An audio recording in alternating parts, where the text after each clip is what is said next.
Bonjour, aujourd'hui on plonge dans l'histoire fascinante de l'un des plus grands compositeurs de la musique baroque française, Jean-Baptiste Lully. Mais avant de commencer, un petit rappel. Si vous aimez ce genre de contenu, la meilleure façon de me soutenir est de visiter le site de ma maison d'édition, les éditions Voxgalia. Vous y trouverez des livres passionnants et c'est grâce à vous que je peux continuer à créer ces vidéos. Tous les liens sont en description de la vidéo, alors n'hésitez pas à y jeter un coup d'œil. Jean-Baptiste Lully, c'est un nom qui résonne encore aujourd'hui comme un écho du faste de la cour de Louis XIV.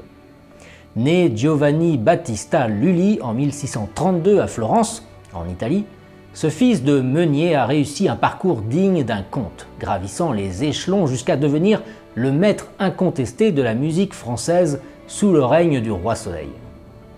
Mais Lully, c'était bien plus qu'un simple compositeur, c'était un homme de pouvoir, un stratège et un artiste profondément lié au destin du roi.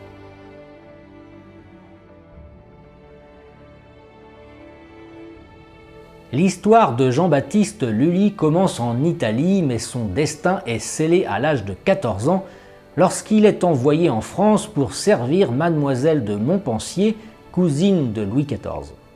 Son talent musical ne passe pas inaperçu, et très vite, il s'initie à la danse et à la musique, les deux arts qui allaient définir sa carrière. À la cour, Lully se fait remarquer par Louis XIV, un jeune roi passionné par la danse. Cette passion partagée scelle leur relation.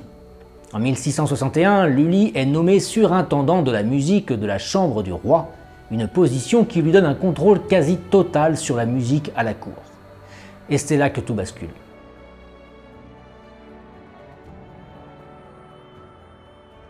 Louis XIV n'est pas seulement le roi le plus puissant de l'époque, c'est aussi un roi qui aime les arts, et notamment la danse. C'est cette passion qui lie le roi et Lully de manière presque fusionnelle. Lully devient rapidement le compositeur préféré du roi, et leur relation est si étroite que certains contemporains disaient « ce que veut Lully, le roi le veut ». Une anecdote qui en dit long, lors d'une représentation du bourgeois gentilhomme de Molière, pour laquelle Lully avait composé la musique, le roi aurait déclaré « Lully, c'est moi ». Cette phrase symbolise à quel point Lully et Louis XIV étaient en phase, au point que le compositeur incarnait presque la volonté royale.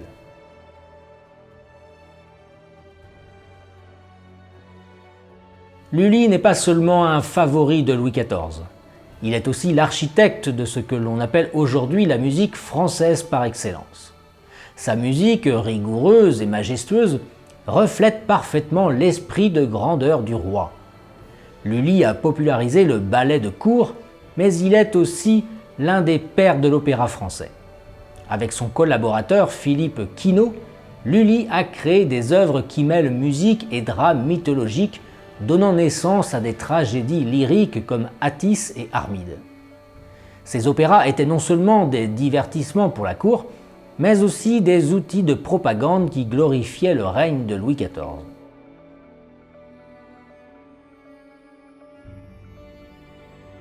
Cependant, Lully n'était pas qu'un artiste, c'était aussi un homme d'ambition. Sa quête du pouvoir musical l'a souvent mis en conflit avec d'autres figures de la scène artistique, comme Molière. Leur collaboration, qui a produit des chefs-d'œuvre comme Le bourgeois gentilhomme, s'est peu à peu détériorée à cause des manœuvres de Lully pour obtenir le monopole sur la scène musicale française. Un exemple frappant est sa querelle avec Pierre Perrin, fondateur de l'Académie royale de musique, que Lully finit par remplacer grâce à une intrigue bien menée.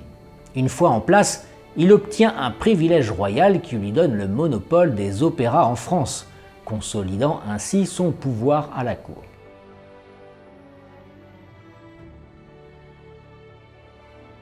Lully comprenait parfaitement le pouvoir de la musique comme outil de propagande. Ses œuvres étaient conçues pour glorifier le règne de Louis XIV et renforcer l'image du roi comme monarque absolu. Par exemple, dans l'opéra Alceste, les thèmes de la loyauté et du sacrifice résonnaient fortement avec les idéaux de la monarchie. Chaque spectacle qu'il mettait en scène n'était pas seulement un divertissement, c'était une manifestation de la puissance royale, une démonstration de la grandeur du roi Soleil.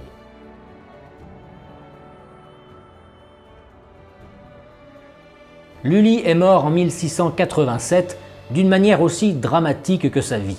Lors d'une répétition de son Te Deum, il se blesse accidentellement au pied avec son bâton de direction. Cette blessure s'infecte, mais Lully, par peur de perdre la capacité de danser, refuse l'amputation. Finalement, l'infection se propage, causant sa mort.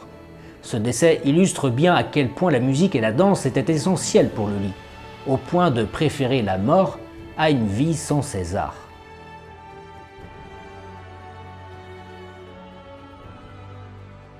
Le décès de Lully n'a pas marqué la fin de son influence. Son style a façonné la musique française pour des décennies, et ses œuvres continuent d'être jouées aujourd'hui. Il a non seulement établi des normes musicales qui allaient perdurer, mais aussi créé un modèle pour les futurs compositeurs de cour. Lully est une figure centrale de l'histoire de la musique, un homme qui a su allier art et pouvoir pour laisser une empreinte indélébile dans le monde de la musique baroque. Si cette histoire de Jean-Baptiste Lully vous a intrigué, je vous invite à visiter le site de ma maison d'édition. Tous les liens sont en description de cette vidéo. Merci de m'avoir suivi dans cette exploration. N'oubliez pas de liker, de vous abonner et de partager cette vidéo si elle vous a plu.